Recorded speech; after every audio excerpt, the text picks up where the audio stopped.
Hey guys, Ralph here. Welcome to True Power Trumpet Fitness on Terrific Tuesday, number 2. And you saw the thumbnail. Nessun Dorma Vegas style, baby. All right? Guys, you're going to love this. And this is such a teaching tool.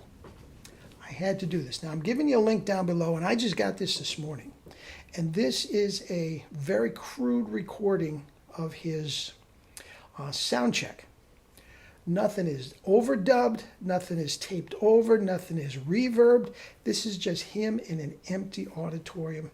And guys, wait to hear the sound. Okay, this is just somebody's iPhone. All right?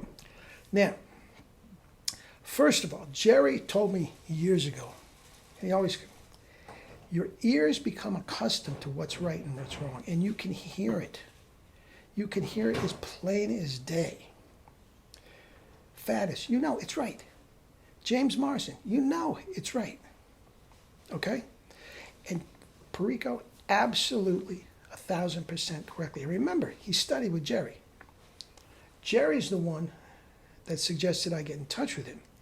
And Perico's the one that got in touch with me. I'm not sure if Jerry asked him to do it or he was just became enamored with my channel. I don't know. It doesn't matter. Doesn't matter. We became joined at the hip via trumpet. But anyway, there's a couple things I want you to think about. Incredible training tool. Now, the opening cadenza. It's a short little ditty, cadenza, but you listen to that tone. Now remember, that's on a B-flat trumpet. I'm not sure what trumpet he's using. He has several. Okay? But that's the 1SB mouthpiece. Now that is Screamer City, right? Just Scream City mouthpiece, tiny little thing, and listen to the tone he gets on it. Herseth, Mel Broyles, Vacchiano, John Ware, every single one of them would love that tone and be willing to sit next to that tone in the orchestra and blend. Even with their Bach mouthpieces and C trumpets, he would blend like that. Blend like that. Why? There is no strain in the corners. None. Now, of all the pictures and all the videos and everything out there about Perico, there's not a lot of the close-up stuff that we really like to see it. But the couple things that I've seen, there's no question, guys. He's not stretching. There's no stretch there at all. At all. Okay? Start with that. And listen to those notes. There's no strain in it. He has complete control over those notes. Okay, now here's the cool thing, man. As he's playing the solo, without changing a mouthpiece, without changing a trumpet, without changing a resetting of the lips or anything, guys, he manipulates the timbre. I'm telling you, I told you you could do that, but you hear it. The opening thing is just as dark, as round as anything you could possibly want. As he gets going, depending on the crescendos, depending on the music, he adds some sizzle to it. Sometimes he gets up to that high B at the top of the phrase, and he's just about to nail it, and he backs off a little bit. I'm sure he's thinking we'll save that till the end, because he nails it at the end. And the high E at the end that he finished, Pavarotti doesn't end on the high concert D. Nope. Ends on the high E at the end, as big as a house, cuts off the band with one hand. Relaxed, the tone is right. The whole thing, he's not changing. Now, Mel Broyles, I told you, I think he's the greatest that ever lived. He could have done whatever Perico did, okay? But he would have used his jet tone mouthpiece for 90% of the thing. And for this Nessun Dorma, he would have gone to his Bach mouthpiece and a D trumpet. Now, far be it for me to compare anybody to Mel Broyles. But the new age stuff that we're doing here with the 1SB and the True Power system, guys, you don't have to worry about that. You don't have to worry about it at all. Okay? Now, there's another thing. You're going to love this. I talked to him the next day very, very briefly. Okay? And now this is a very, very seasoned performer. And he was telling me he's getting a little nervous. And he said, If I knew I was going to get this nervous, I would have warmed up. Now, guys, listen. Maybe he warmed up a little bit, and that was all tongue-in-cheek, but I'm telling you guys, he is not a warm-up guy. He is not.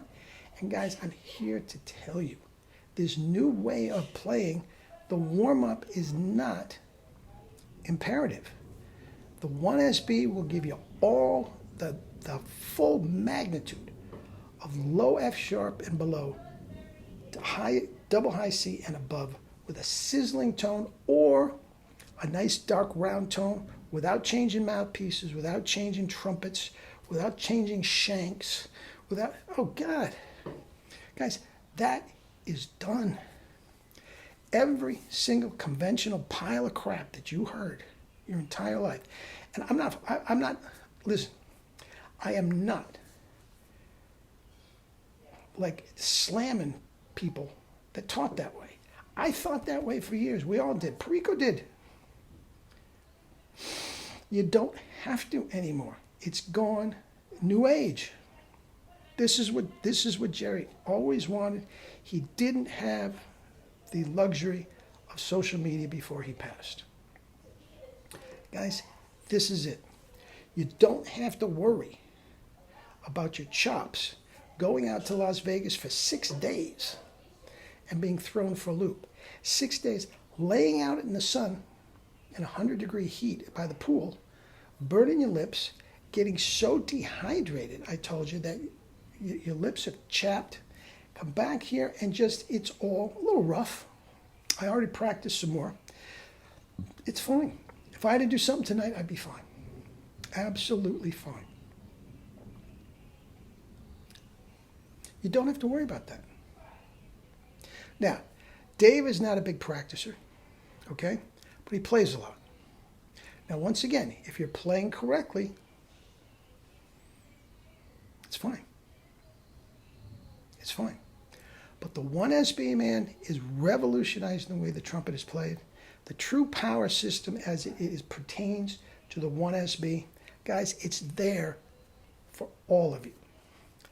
Now, Dave's sublime talent is not in all of us, but you can have Dave's chops. I'm here to tell you that is attainable. 25 years ago? No, he was a freak. Oh, God. No. But Dave didn't always have these chops, man. He studied with Jerry. He figured some things out. He got the mouthpiece. Life's good.